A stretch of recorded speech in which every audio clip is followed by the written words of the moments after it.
காரைக்கால் அடுத்த கீழகாசாக்குடி மேடு மீனவ கிராமத்தை சேர்ந்த ராஜா என்பவருக்கு சொந்தமான விசைப்படகில் கடந்த 29ஆம் தேதி காரைக்கால் மீன்பிடி துறைமுகத்தில் இருந்து 11 மீனவர்கள் மீன்பிடிக்க கடலுக்கு சென்றனர். அவர்கள் இன்று அதிகாலை மீன்பிடித்துக் கொண்டிருந்த போது எல்லை தாண்டி மீன்பிடித்ததாக கூறி இலங்கை கடற்படையினர் கைது செய்தனர்.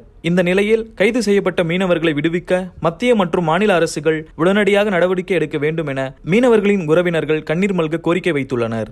என்ன ஏரியா இருக்குது வட்டி வாங்கி கடன் வாங்கி தான் நாங்கள் பாடுறது நடத்துறோம்.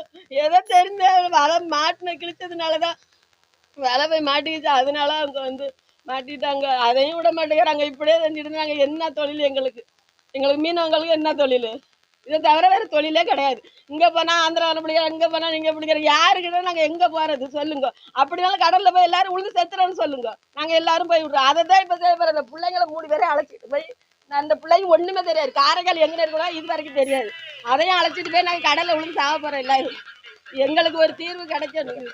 நீங்க தீர்வு கிடைச்சாதான்